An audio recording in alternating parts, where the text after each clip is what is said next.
নতুন সরকারের কাছে আমার একটাই অনুরোধ, আমাদেরকে একটু বাঁচাও। আমাদের যত প্রবাসী ভাইয়েরা বাইরে কাজ করে তাদেরকে একটু বাঁচাও। আমার সাথে এরকম একটা আজব ঘটনা ঘটেছে। আমি আলিপুরদুয়ার ডিস্ট্রিক্টের একটি সাধারণ ছেলে, বাইরে গিয়ে কাজ করি। হঠাৎ করে এরকম কিছু খবর আসছে যে আমাকে শীঘ্রই আসতে হবে, কিন্তু বাড়িতে এসে শেষবারের মতন মুখটাও দেখতে পারিনি।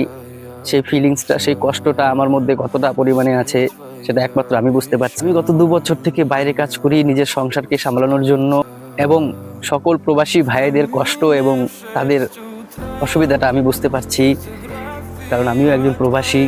তাই নতুন সরকারের কাছে আমার একটাই অনুরোধ, আপনি যত শীঘ্রই চেষ্টা করুন আমাদের ওয়েস্ট বেঙ্গলের মধ্যে ফ্যাক্টরি নিয়ে আসার জন্য, যাতে কোনো প্রবাসী ভাইদের বাড়িতে কোনো রকম সমস্যা হলে শীঘ্রই, শুধু কয়েক ঘন্টার মধ্যে বাড়ি চলে আসতে পারে। নতুন সরকারের কাছে আমার এই একটাই অনুরোধ যে আমাদেরকে বাঁচান, আমাদের প্রবাসী ভাইদের বাঁচান। কেউ মেয়েকে বিয়ে দেওয়ার জন্য বাইরে কাজ করছে, কেউ নিজের সংসারকে চালানোর জন্য বাইরে কাজ করছে, পুরো ফ্যামিলিতে একজন পুরুষ হওয়া সত্ত্বেও বাইরে কাজ করছে।